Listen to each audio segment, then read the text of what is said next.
கோடான கோடி தமிழ் மக்கள் அனைவருக்குமே பிரம்மசக்தி சித்தர் வாக்கு ஜோதிடர் கோடான கோடி நமஸ்காரங்களை தெரிவித்துக் கொள்கிறேன். எல்லாரும் எப்படி இருக்கீங்க? நல்லா இருக்கீங்களா? உண்மையாகவே சிறப்பாக இருக்க வேண்டும், நன்றாக இருக்க வேண்டும். பல யோகங்களையும் பல செல்வங்களையும் நல்ல ஒரு யோகத்தை இந்த நிகழ்ச்சியின் மூலம் பெற வேண்டும். சகல சௌபாக்கியங்களும் பெற வேண்டும். ஆக இன்றைய தினம் உங்கள் எல்லாருக்குமே ஒரு நல்ல யோகமான காலத்தை இந்த ஐப்பசி மாச பலன்களாக நல்ல நல்ல யோகங்களையும் நல்ல செல்வங்களையும் நல்ல தொழில் வளங்களையும் பெறக்கூடிய ஒரு ஐப்பசி மாத பலன்கள் என்பதை மறந்துவிடக்கூடாது. அந்த ஐப்பசி மாத பலன்களை விரிவாக தெளிவாக ஆதாரபூர்வ கிரகங்கள் எந்தெந்த இடத்தில் இருந்தால் அதற்கு ஆதாரபூர்வ விளக்கத்துடன் சிறப்பான யோக பலன்களை இந்த ஐப்பசி மாத பலன்களாக உங்களுக்கு தெளிவுபடுத்த கடமைப்பட்டிருக்கிறேன். ஆக இப்ப எல்லா ராசிக்குமே ஐப்பசி மாதத்தினுடைய அதிரடி யோகம் 3 முக்கிய கிரகத்தினுடைய அம்சம் அற்புதமான யோகங்களை பார்ப்போம். ஐப்பசி மாத பலன்கள் மிதுன ராசிக்கு. மிதுன ராசி நேயர்களே, ஐப்பசி அடமலை பெய்வது போல பணமலை கொட்டக்கூடிய ஒரு சிறந்த யோகம், ஆச்சரியப்படக்கூடிய அதிர்ஷ்டம், அனைத்து யோகங்களும் வெற்றியாக முடியக்கூடிய ஒரு யோகம். ஏனென்றால் ஒரு மனுஷன் உலக வாழ்க்கையில் வெற்றி பெற வேண்டும் என்றால் 7ஆம் இடமும் 10ஆம் இடமும் அடுத்திருக்க வேண்டும். 7ஆம் இடம் ஒரு கூட்டு வெற்றி, திருமணத்தில் வெற்றி, மன வாழ்க்கையில் வெற்றி. எப்ப பாருங்க வீட்டுல பிரச்சனைங்க. அப்ப இந்த 7ஆம் இடம் ஒருத்தர் நம்பிதாங்க இந்த தொழில இறங்கினேன், மோசம் பண்ணிட்டான். அது 7ஆம் இடம்.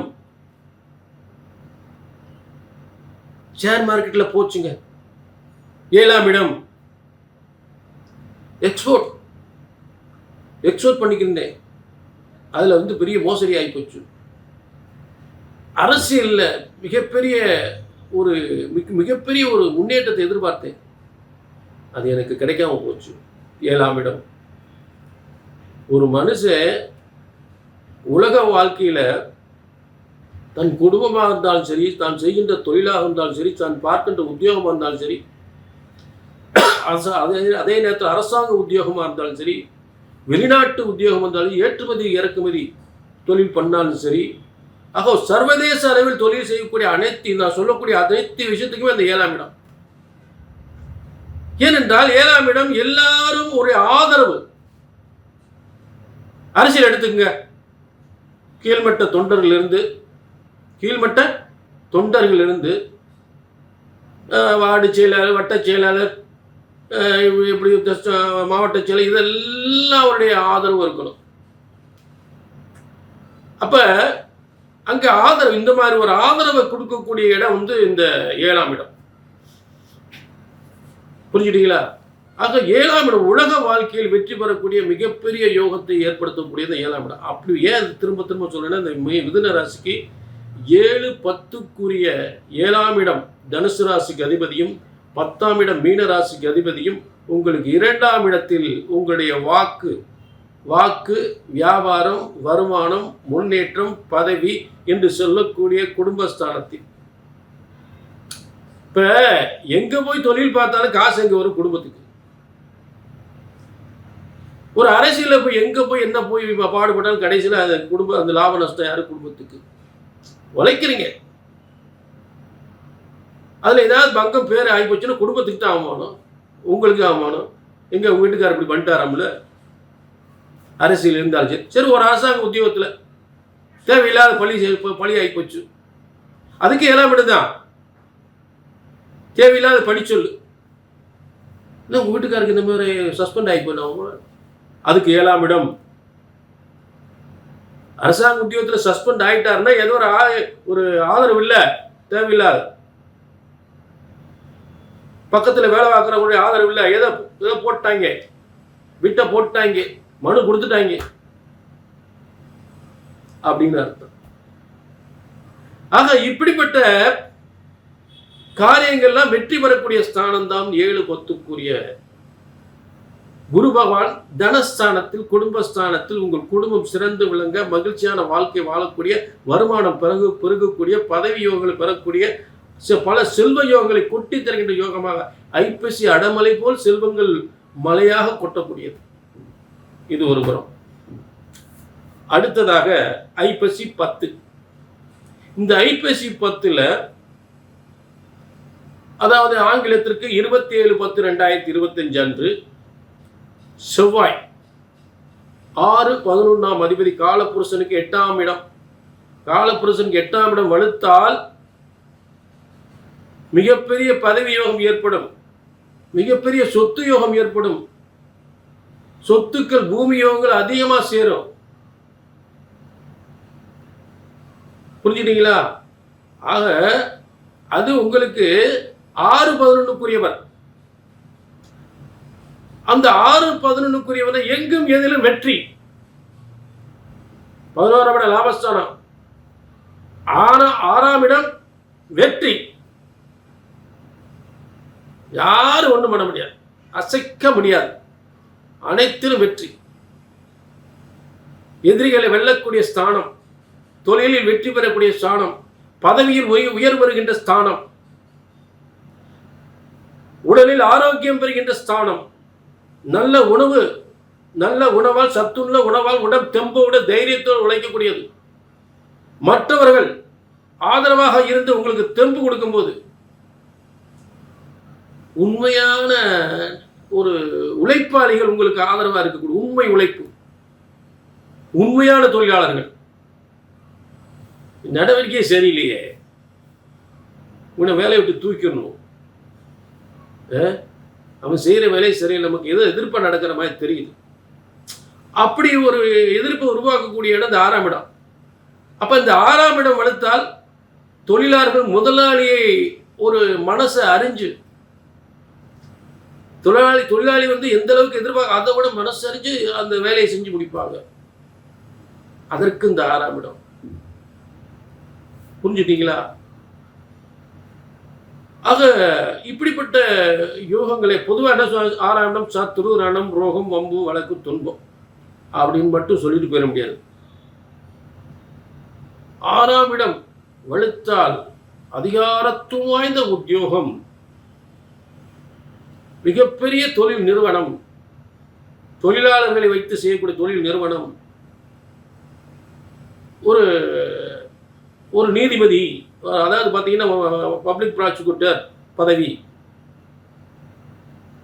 இதெல்லாம் 6ஆம் இடம் வந்து சட்டத்தை சொல்லக்கூடிய ஒரு இடம். சட்ட நுணுக்கங்களை அப்போ வழக்கறிஞர்களுக்கு இந்த மாதிரி துறையை சொல்லிக்கிட்டே போகலாம். மருத்துவத்தில் சாதனை, அதாவது செவ்வாய் வந்து பொதுவாகவே அந்த இடத்துல இருந்த சில மருத்துவர்கள், ஒரு டாக்டர் வந்து மிகப்பெரிய மருத்துவத்துறையை சாதிக்கக்கூடிய நிலை ஏற்படும். புரிஞ்சுட்டீங்களா? அப்படிப்பட்ட ஒரு யோகங்கள் தான் அந்த பூமி ஆளும் யோகம். அதே காலப்புருஷ தத்துவத்துக்கு 8ஆம் இடம் வந்து உங்களுக்கு 6ஆம் இடம் 6-11க்குரியவராக இருக்கும் பொழுது எதிரிகளை வெல்லக்கூடிய திறமையும், கோர்ட்டு கேஸ், வம்பு வழக்குகள் எதுவாக இருந்தாலும் வெற்றி அடையும், சொத்து பொத்து எதுவாக எந்த பிரச்சனையாலும் வெற்றி அடை. புரிஞ்சுட்டீங்களா? ரைட். அடுத்ததாக அடுத்து ஒரு மிகப்பெரிய யோகம் இருக்கு, பூர்வ புண்ணிய ஸ்தானம். இந்த பூர்வ புண்ணிய ஸ்தானம் என்பது மிதுனத்துக்கு 5ஆம் இடம். எப்பா எல்லாத்துக்கும் கொடுத்து வச்சிருக்கணும்ப்பா, இவ்வளவுதான் முயற்சி பண்றது, ஒன்றும் நடக்கலை, அது அதுக்கு கொடுத்து வச்சிருக்கணும் அப்படின்னு சொல்லக்கூடிய இடம் தான். அப்படி ஒரு ஆச்சரியப்படக்கூடிய பூர்வ புண்ணிய ஸ்தானத்தில் ஒரு எல்லாத்துக்கும் கொடுத்து வச்சாலும் ஆக போறீங்க. ஒரு நல்ல பெரிய பதவி உங்களை தேடி வர்றது, மிகப்பெரிய சொத்து தேடி வருது, மிகப்பெரிய ஒரு ஆச்சரியப்படும் வாகனம். உலகத்தில் அந்த மாதிரி வண்டி யாரும் வச்சிருக்கூடாது, அப்படித்தான் அந்த மாதிரி வண்டி வாகனம் நான் வச்சிருக்கணும் அப்படின்னு துளாராசி. அப்படியே எப்பயுமே துளாராசியில் ஒரு கிரகம் உட்காந்துட்டாலே அந்த மாதிரி ஒரு சுகபோக வாழ்வை அள்ளி திறக்கின்ற. ஏன்னா சுக்கிரன் இந்த இடத்துல உட்காரார் பூர்வ புண்ணிய ஸ்தானத்தில், 5ஆம் இடம் பூர்வ புண்ணிய ஸ்தானம். சுக்கிரன் வந்து ஆட்சி பெறுகின்றார். இந்த ஆட்சி வருகின்ற யோகம் 3/11/2025. 3/11/2025. இதெல்லாம் மாதக்கோள்கள். இந்த மாதக்கோள்கள் ஐப்பசி மாதம் வந்து அடமலை போல் செல்வத்தையும் யோகத்தையும் பொன்பொருள் செல்வத்தையும் பதவி யோகத்தையும் நல்ல திருமண வாழ்க்கை, நல்ல 5ஆம் இடம் பாச நேசத்தோடு நல்ல மன வாழ்க்கை அமையக்கூடிய ஒரு இடம், திருமண வாழ்க்கை, புத்திர பாக்கியம், குழந்தை இல்லாதவர்களுக்கு புத்திர பாக்கியம். ஏற்கனவே அதாவது குடும்பத்தில் வந்து 2ஆம் இடத்துல குரு பகவான் இருந்தா புதிய உறுப்பினர் சேரக்கூடியது, குடும்பத்துக்கு புதிய உறுப்பினர் சேரக்கூடியது. அப்ப அந்த 5ஆம் இடத்துல வந்து அடுத்ததாக அந்த யோகம் உண்மையிலே அந்த யோகம் நடக்குமா, அந்த புத்திரபாக்கியம் கிடைக்குமா? 5ஆம் இடத்துல சுக்கிரன் ஆட்சி பெற போகிறார். எப்ப? 3/11/2025. புரிஞ்சுட்டீங்களா? ஆக இந்த 3 சிறப்பு அம்சங்களும் இந்த ஐப்பசி மாதத்தில் நல்ல தொழில் யோகம், நல்ல பதவி யோகம், நல்ல வியாபாரம் விருத்தி, சொத்துக்கள் பெறுவது, பேரும் புகழும் அடைவது, பொன்பொருள் செல்வங்கள் சேர்வது, அதே நேரத்தில் பல வழக்குகள் அதிகாரத்துவ உத்தியோகம், ஆணையிடும் அதிகாரம், ஆரோக்கியம், நல்ல உணவு, நல்ல சொத்துக்கள், நல்ல வாகன யோகங்கள் என்று சொல்லக்கூடிய அனைத்து யோகங்களும் சிறப்பாக அமையக்கூடிய ஒரு ஐப்பசி மாதமாக அமைந்திருக்கிறது. ஆக மிதுன ராசினர்களே, இது வந்து கண்டிப்பாக இது வந்து பொது பலன். ஆனால் 80% பேருக்கு நடக்கும். சில பேருக்கு எங்களுக்கு ரொம்ப நாள் கல்யாணம் முடியலைங்க இருக்கலாம், சில பேருக்கு கல்யாணம் முடியலைங்க, சில பேருக்கு கல்யாணம் முடிஞ்சு குழந்தை இல்லைங்க, 10 வருஷம் ஆகிட்டு குழந்தை இல்லை, ரொம்ப வருஷமாக அந்த பிரச்சனை, சொத்து பிரச்சனை நடந்துகிட்டு இருக்கு, அது எப்போ முடியும் தெரியல. தொழில் பார்த்தீங்கன்னா இடைஞ்சல் பாருங்க, ஒருத்தன் இடைஞ்சல் பண்ணிக்கிட்டே இருக்கான். அவனுக்கு முன்னாடி கொடிகட்டி பறந்தேன், பக்கத்தில் வினையா ஒருத்தன் வந்தேன், அவன் வந்ததுலேருந்து எனக்கு அப்படி ஆகிப்போச்சு. அப்போ இந்த தொழில் நல்லா ஓடணுமா, என்ன செய்யறது ஒன்றும் புரியலை, இதுக்கு என்ன செய்யலாம், இதெல்லாம் எப்போ சரியாகும்னு சொல்லி பிரம்மன் எழுதியிருப்பார், ஒரு தலையெழுத்தில் எழுதியிருப்பார். என்ன பண்ணலாம், என்ன தெய்வ பரிகாரங்கள், என்ன வழிபாட்டுக்குரிய விஷயம், என்ன நிவர்த்தி, என்ன செய்யலாம் அப்படின்றது பிரம்மன் தலையெழுத்தில் எழுதியிருப்பார். அதை தெரிஞ்சுக்கணும் அப்படின்னா கீழே நம்பருக்கு நோட் பண்ணிக்க, ஒரு அப்பாயின்மெண்ட் வாங்கிக்கோங்க, நிச்சயமாக உங்கள் எதிர்காலம் சிறக்கும். ஆக மீண்டும் ஒரு நல்ல நிகழ்ச்சியை சந்திக்கும் வரை உங்களிடமிருந்து விடைபெறுவது 18 சித்தர்களும் முனிவர்களும் உருவாக்கிய சித்தர் வாக்கு ஜோதிடர் பாலச்சித்தர். நன்றி, வணக்கம்.